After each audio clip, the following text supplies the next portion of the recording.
Good morning, students. నా పేరు Shri Ramadevi, school assistant physical science, ZPHS Peddamberpet, Abdullapurmet mandal, Rangareddy district. ఈరోజు మనం 9వ తరగతి విద్యార్థులకు భౌతిక రసాయన శాస్త్రంలోని 2వ అధ్యాయం అయినటువంటి చలనం 5వ భాగం అయినటువంటి ప్రయోగశాల కృత్యాన్ని మనం ఇవాళ తెలుసుకోబోతున్నాం. ఓకేనా స్టూడెంట్స్? రైట్. ఈ ప్రయోగశాల కృత్యంలో మనకు తెలిసినటువంటి ముఖ్యమైనటువంటి అంశాలు, ఉద్దేశం ఏంటి, తర్వాత దానికి కావాల్సిన పరికరాలు మరియు నిర్వహణ పద్ధతి తెలియాలి, తర్వాత దాన్ని పరిశీలించాలి, పరిశీలన తర్వాత మనం ఏం నిర్ధారణ చేసుకున్నామో అది రాయాలి. ఓకేనా స్టూడెంట్స్?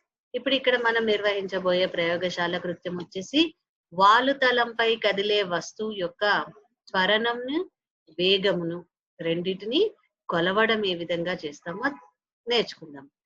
మనం ఇంతకు ముందు సెషన్ లో మనం వాలుతలాలను ఏ విధంగా అమర్చుకోవాలో మనం తెలుసుకున్నాం. ఇక్కడ చూడండి, ఒక నునుపైన బల్లని కొంత ఎత్తులో ఒకవైపు ఒక చివర కొంత ఎత్తులో ఉంచినట్లయితే ఇది ఒక వాలుతలం లాగా మనకి ఏర్పడుతుంది అన్నమాట. దీనిపైన ఏదైనా వస్తువుని జారవిడిచినప్పుడు పైనుంచి కిందికి దాని వడిని పెంచుకుంటూ రావడం మనం గమనించాం మన ముందు సెక్షన్ లో. ఓకేనా స్టూడెంట్స్? సో ఇప్పుడు ఆ వాలుతలంపై కదిలే వస్తువు యొక్క త్వరణం ఏ విధంగా లెక్కిస్తాము, వేగాలను ఏ విధంగా కొలుస్తామో నేర్చుకుందాం. రైట్.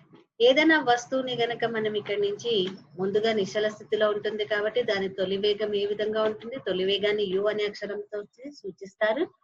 అది 0 మీటర్స్ పర్ సెకండ్ లేదా 0 సెంటీమీటర్ పర్ సెకండ్ తోటి సెకండ్ గా నిర్ణయించుకున్నాం. సో ఇప్పుడు కాలం ఎంత? 0 సెకండ్లు. ఇప్పుడు ఇది కదలట్లేదు. సో మనం దీన్ని జార విడిచినప్పుడు ఇది ఈ స్థానభ్రంశాన్ని ఎస్ అనే అంత స్థానభ్రంశాన్ని క్రాస్ చేయడానికి, ప్రయాణం చేయడానికి t సెకండ్లు పట్టింది అనుకుందాం. ఓకేనా స్టూడెంట్స్? రైట్. సో మనం ఇంతకు ముందు చలన సమీకరణాలు నేర్చుకున్నాం. ఆ చలన సమీకరణాలు వచ్చేసి దాంట్లో రెండవ సమీకరణం s = ut + ½ at². దీన్ని మనం ముందు సెక్షన్ లో దీన్ని ఏ విధంగా ఉత్పాదించామో నేర్చుకున్నాం. సో ఇప్పుడు s అంటే స్థానభ్రంశం, u అంటే తొలి వేగము, t అంటే కాలము, ప్లస్ ½ a అంటే త్వరణము, t అంటే కాలము. ఓకేనా స్టూడెంట్స్?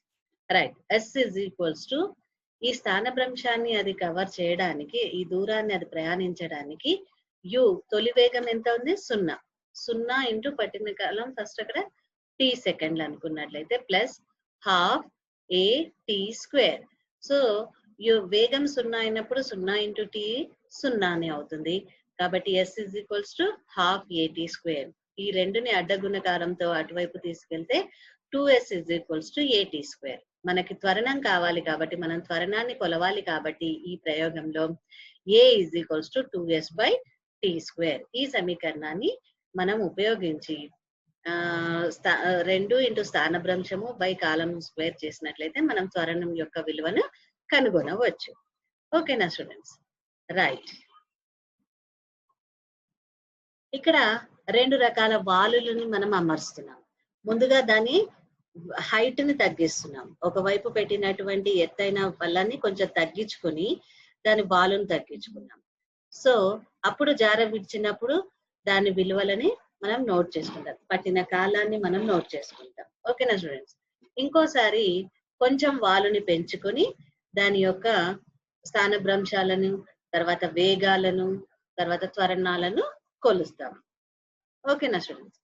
సో ఈ ప్రయోగాన్ని చేయడానికి ముఖ్యమైనటువంటి ఉద్దేశం మనకు తెలుసు కదా. మనకి టెక్స్ట్ బుక్ లో ఇచ్చినటువంటి డయాగ్రామ్ తో పాటు చూడండి, ఇక్కడ ఉద్దేశం ఏంటి? వాలుతలంపై కదిలే వస్తువు యొక్క త్వరణము, వేగాలను కొలవడం. ఓకేనా స్టూడెంట్స్? మరి ఆ వాలుతలం కదిలే వస్తువుకి కావలసినటువంటి పరికరాలు ఏంటో ఇప్పుడు తెలుసుకుందాం. సో మనం చూసినట్లయితే 1, 2, 3, 4, 5 కనిపిస్తున్నాయి. చూద్దామా?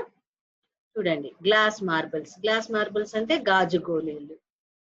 జారవిర్చడానికి, ఈ వస్తువుని మనం జారవిర్చడానికి ఉపయోగిస్తున్నాం గాజు గోళీలు. అలాగే ఒక ప్లాస్టిక్ పైప్ తీసుకున్నాం, ఒక పొడవైనటువంటి ప్లాస్టిక్ పైప్ ని తీసుకున్నాం. ఒక డిజిటల్ స్టాప్ వాచ్ ని తీసుకున్నాం, ఎందుకంటే సెకండ్లలో నిక్కచ్చిగా కాలాన్ని కొలవాలి కాబట్టి మనం డిజిటల్ స్టాప్ వాచ్ ని యూజ్ చేస్తున్నాం. ఇక్కడ బాలుతలంకి ఒకవైపు బల్లను పెట్టడానికి మనం ఇంకోవైపు ఎత్తుని పెట్టుకున్నాం కదా. సో ఇక్కడ బుక్స్ ని అమర్చుకుంటున్నాం. ఒకే పరిమాణంలో కలిగినటువంటి వస్తువులని, పుస్తకాలని తీసుకున్నాము. ఇంకొకటి స్టీల్ ప్లేట్. ఓకేనా స్టూడెంట్స్? సో ఈ 5 రకాల వస్తువులు ఏమేమి? గాజు గోళీలు, ఒకే పరిమాణం కలిగినటువంటి పుస్తకాలు, డిజిటల్ వాచ్, పొడగాటి ప్లాస్టిక్ గొట్టము, ఇంకోటి స్టీల్ ప్లేట్. ఓకేనా స్టూడెంట్స్? రైట్. ఇప్పుడు వీటిని అమర్చుకుందాం. ఏ విధంగా అమర్చుకోవాలో చూద్దాం. సో పద్ధతి నిర్వహించేటప్పుడు ముందుగా పరికరాలన్నిటిని అమర్చుకోవాలి కాబట్టి ఒక టేబుల్ పైన పుస్తకాలు ఉంచాము, 2 పుస్తకాలని. మరి పొడవైనటువంటి ఒక ప్లాస్టిక్ గొట్టాన్ని తీసుకున్నాము. ఆ పొడవైనటువంటి ప్లాస్టిక్ గొట్టాన్ని పొడవు వెంట చీల్చి ట్రాక్ లా అమర్చండి. దీని పొడవు వెంబడి దీన్ని కట్ చేస్తున్నాం. కట్ చేసి చూడండి, కట్ చేసిన భాగంలో ఒక భాగాన్ని మనం ట్రాక్ లాగా, అంటే ఇక్కడి నుంచి వస్తువుని జారవిర్చడానికి ఉపయోగించుకుంటాం. దీనిపైన రీడింగ్ నమోదు చేసుకుంటున్నాం. 0 డిగ్రీలు, 0 సెంటీమీటర్లు, 2 సెంటీమీటర్లు, 10, 20, 30, 40 ఈ విధంగా సెంటీమీటర్లని రీడింగ్ వేసుకుంటున్నాం. రైట్. ఇప్పుడు వాటిని బుక్స్ మీద పెట్టడం జరిగింది. సో రెండవ చివర నేల మీద పెట్టాము. చూడండి, ఈ రెండవ చివర కిందకి ఒక ప్లేట్, స్టీల్ ప్లేట్ అమర్చాము. ఓకేనా స్టూడెంట్స్? ఇప్పుడు ఇది వాలు తలం లాగా మనకి ఏర్పాటు అయ్యింది. ఇప్పుడు ఈ గాజు గోళీని ఇక్కడి నుంచి వదిలినప్పుడు అదేమవుతుంది? స్టీల్ ప్లేట్ లోకి వచ్చి పడుతుంది. సో ఆ స్టీల్ ప్లేట్ లోకి పడంగానే మనకి శబ్దం వస్తుంది. ఆ శబ్దం తోటి మనకి తెలిసిపోతుంది అది ఇన్ని సెంటీమీటర్ల దూరాన్ని ఇంత కాలంలో ప్రయాణించింది అని చెప్పి. ఓకేనా స్టూడెంట్స్? ఇప్పుడు నిర్వహిద్దాం. ఏ విధంగా చేద్దామో పరిశీలిస్తూ చూద్దాం. చూడండి, ట్రాక్ లో పట్టే పరిమాణము కలిగినటువంటి ఒక గాజు గోళీని తీసుకోవాలి. దాని 20 సెంటీమీటర్ల మార్కు నుండి గోళీని విడిచిపెట్టండి. వెంటనే డిజిటల్ వాచ్ ని ఆన్ చేయండి. ఓకేనా స్టూడెంట్స్? సో 20 సెంటీమీటర్ల దూరం ఉండాలి. ఈ పైనుంచి కిందికి 20 సెంటీమీటర్ల దూరంలో ఉన్నప్పుడు ఆ గాజు గోళీని మనం వదలాలి. వదిలిన వెంటనే మనము వాచ్, ఈ స్టాప్ వాచ్ ని, డిజిటల్ స్టాప్ వాచ్ ని ఆన్ చేసుకోవాలి. చేసుకోగానే ఇది ప్రయాణించిన దూరము, పట్టిన కాలము అనేది మనకి పట్టికలో రూపొందించుకోవచ్చు. ఓకేనా స్టూడెంట్స్? సో ఆ విధంగా 3 సార్లు 3 ట్రయల్స్ చేసినట్లయితే 3 వివిధ కాలాలు పట్టిన సెకండ్లను మనం పట్టికలో నమోదు చేసుకుంటాం. రైట్. ఇక్కడ చూడండి, డిస్టెన్స్ అంటే మనకు తెలుసు కదా, దూరంని ఎస్ అనే అక్షరంతో సూచిస్తాము. సెంటీమీటర్లు, 20 సెంటీమీటర్ల దూరం ప్రయాణించడానికి పట్టిన కాలాన్ని 3 సార్లు మనం తీసుకున్నాం కాబట్టి 3 సార్లు కూడా 30 సెకండ్లే పట్టింది. సో సరాసరి కాలం గణించడానికి మనం ఏం చేస్తాం? ఈ మూడింటిని కూడి 3 సార్లు చేసాం కాబట్టి 3 తోటి భాగిస్తాము. సో 3, 30, 90ని 3తో భాగించిన 30 వస్తుంది. సో సరాసరి కాలం వచ్చేసి టీ సెకండ్లలో మనకి 30 అని వస్తుంది. మరి త్వరణాన్ని క్యాలిక్యులేట్ చేయాలి కదా. త్వరణాన్ని గణించడానికి మనం ఇందాక తీసుకున్నటువంటి సమీకరణం ఏంటి? A = 2s/t². ఓకేనా? సో దాన్ని క్యాలిక్యులేట్ చేసినప్పుడు మనకు వచ్చింది ఎంత? 0.044. ఇది మన టెక్స్ట్ బుక్ లో ఇచ్చినటువంటి పట్టికలో మనం వివిధ దూరాలతోటి మనం కాలాలను, గోళీని వివిధ దూరాల నుంచి వేస్తూ కాలాలను మనం పట్టికలో పొందుపరుచుకుంటాం. ఓకేనా స్టూడెంట్స్? రైట్. ఆ విధంగా సరాసరి కాలాన్ని గణించి త్వరణాన్ని మరియు వేగాన్ని కూడా మనము క్యాలిక్యులేట్ చేయవచ్చు. ఇక్కడ చూడండి స్టూడెంట్స్, ఇక్కడ మనము డిస్ప్లేస్మెంట్, మనము పొడవైనటువంటి గొట్టాన్ని తీసుకున్నట్లయితే, ట్రాక్ ని తీసుకున్నట్లయితే 180 సెంటీమీటర్లు, 150 సెంటీమీటర్లు, 120 సెంటీమీటర్ల నుండి మనం గాజు గోళీని వేస్తున్నాం. వేసినప్పుడు 3 సార్లు టైం ని నోట్ చేస్తున్నాం కాబట్టి 180 సెంటీమీటర్ల దగ్గర 2.53 సెకండ్లలో అది ప్లేట్ ని రీచ్ అవ్వడం జరిగింది. ప్లేట్ ని రీచ్ కాగానే మనకు శబ్దం వస్తుంది కదా, అప్పుడు డిజిటల్ స్టాప్ వాచ్ ని మనం ఆఫ్ చేస్తాం. సో ఆ విధంగా సెకండ్లు అన్నిటిని ఇక్కడ నమోదు చేసుకున్నాం. సో సరాసరి కాలం కావాలంటే మూడింటిని కూడి బై 3తో చేసినట్లయితే 2.46 సెకండ్లుగా ఇక్కడ నమోదు అవ్వడం చూస్తున్నాం. వేగాన్ని ఏ విధంగా క్యాలిక్యులేట్ చేస్తాం? వేగానికి సమీకరణం మనకు తెలుసు కదా, స్థానభ్రంశము బై కాలం సెంటీమీటర్స్ పర్ సెకండ్. సో స్థానభ్రంశం ఎంత ఇక్కడ? 180 సెంటీమీటర్లు. పట్టిన కాలం ఎంత? 2.46 సెకండ్స్. సో 180ని 2.46 తోటి భాగారం చేస్తే వేగం ఎంత వచ్చింది మనకి? 73 సెంటీమీటర్లు పర్ సెకండ్ వచ్చింది. అదే విధంగా త్వరణాన్ని క్యాలిక్యులేట్ చేస్తే A is equals to 2s/t², అంటే 59 అని వచ్చింది. 59 సెంటీమీటర్స్ పర్ సెకండ్ స్క్వేర్ ఇక్కడ మనం గమనిస్తున్నాం. ఓకేనా? ఒకసారి 180 సెంటీమీటర్ల దూరం దగ్గర వేగాన్ని త్వరణాన్ని కొలిసాము. 120 సెంటీమీటర్ల దగ్గర వేగాన్ని త్వరణాన్ని కొలిసి ఆ విధంగా పెట్టుకున్నాం. సో వాలు కోణం ఇక్కడ 5 డిగ్రీల కోణం తీసుకున్నాము. అంటే నేల నుంచి 5 డిగ్రీల కోణం వాలు చేస్తున్నట్లుగా తీసుకున్నాం. ఓకేనా స్టూడెంట్స్? రైట్. అదే విధంగా కొంచెం కోణం పెంచుదాం. మనం ఇందాక చెప్పుకున్నాం కదా, ఎత్తు గనక పెంచినట్లయితే వాలు కోణం కొంచెం పెరుగుతుంది. ఇప్పుడు చూడండి, రెండో వాలు కోణం వద్ద ఏ విధంగా ఉందో చూద్దాం. సో 7 డిగ్రీలు. రెండో వాలు కోణం ఎంత పెంచాము? ఒక 2 డిగ్రీలు పెంచాము కాబట్టి 7 డిగ్రీలు అయింది. సేమ్ అదే విధంగా స్థానభ్రంశం 180 సెంటీమీటర్లు, 150 సెంటీమీటర్, 120 సెంటీమీటర్ల వద్ద మనం వస్తువుని వదలడం జరిగింది. సో అక్కడ టైం 3 సార్లు నోట్ చేసినట్లయితే 1.69, 1.48, 1.64 సెకండ్స్ గా నమోదైంది. వీటి సరాసరి కనుక్కున్నట్లయితే 1.60 అయింది. వేగము త్వరణాన్ని మనం క్యాలిక్యులేట్ చేసుకున్నాం ఇక్కడ. ఓకేనా స్టూడెంట్స్? సో ఇప్పుడు మనం గమనిద్దాం ఏమేం మార్పులు జరుగుతున్నాయి, ఏ విధంగా స్థానభ్రంశం మారినప్పుడు వేగం ఏ విధంగా ఉంటుంది, త్వరణం ఏ విధంగా మారుతుంది, కోణాలు మారినప్పుడు ఏ విధంగా మారుతాయో మనం పరిశీలన చేద్దాం.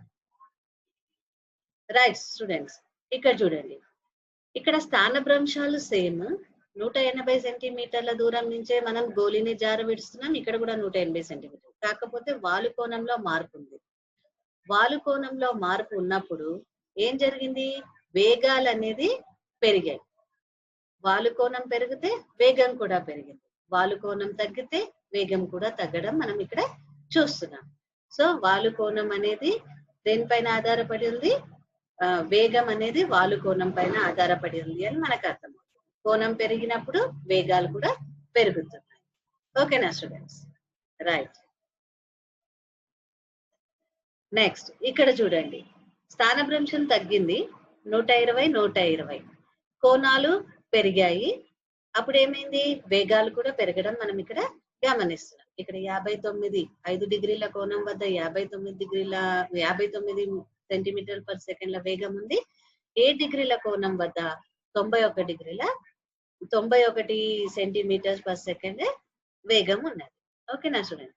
అంటే స్థానభ్రంశం తగ్గినప్పుడు వాలు కోణం కూడా తక్కువగా ఉన్నప్పుడు వేగం తక్కువగా ఉంది. వాలు కోణం ఎక్కువగా ఉన్నప్పుడు వేగం ఎక్కువగా ఉంది అని మనం. ఓకేనా స్టూడెంట్స్? ఇక్కడ మనం అబ్జర్వ్ చేసినట్లయితే, గమనించినట్లయితే వాలు కోణం పెరుగుతుంది, త్వరణంలో కూడా పెరుగుదలని మనం గమనిస్తూ ఉన్నాం. 5 డిగ్రీల వాలు కోణం వద్ద 59 సెంటీమీటర్లు పర్ సెకండ్ స్క్వేర్ త్వరణాన్ని నమోదు చేసుకున్నట్లయితే వాలు కోణం 7 డిగ్రీల వద్ద 140 సెంటీమీటర్స్ పర్ సెకండ్ స్క్వేర్ నమోదు చేయడం జరిగింది. ఓకేనా? రైట్. ఇప్పుడు మనకేం అర్థమవుతుంది? మనం పరిశీలించిన దాంట్లో వాలు కోణం పెరిగినట్లయితే త్వరణం కూడా పెరగడం మనం గమనించాం. రైట్. ఇప్పుడు దూరము కాలంకి గ్రాఫ్ గనుక గీసినట్లయితే మనం 2 రకాల వాలు కోణాలు తీసుకున్నాం కదా, ఒకటి 5 డిగ్రీలు, ఒకటి 7 డిగ్రీల వద్ద.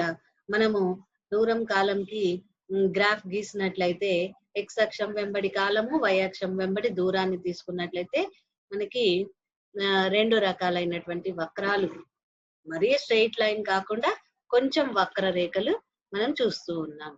సో ఇక్కడ 5 డిగ్రీల కోణం వద్ద కొంచెం ఎక్కువ వక్రం కనిపిస్తుంది. 7 డిగ్రీల కోణం దగ్గర కొంచెం తక్కువ వక్రం కనిపిస్తుంది. ఓకేనా? దీన్ని బట్టి మనకి ఏమర్థమవుతుంది, ఈ గోళీ అసమచలనంలో ప్రయాణిస్తుంది అని మనకు అర్థమైంది. దిశలు సేమ్ అయినప్పటికీ బడిలో మార్పు ఉంది కాబట్టి ఇది అసమచలనం అంటున్నాం. ఇప్పుడు మనం పరిశీలించిన దాంట్లో వచ్చినటువంటి ప్రశ్నలు. వాలు కోణాలకు త్వరణానికి మధ్య ఏమైనా సంబంధం ఉందా? ఉంది కదా. వాలు కోణం పెరిగితే త్వరణం పెరుగుతుంది, వాలు కోణం తగ్గితే త్వరణం తగ్గుతుంది. కాబట్టి ఈ రెండింటి మధ్యలో సంబంధం ఉంది. ఇది గోళీ త్వరణానికి సమానమా? ఎందుకు?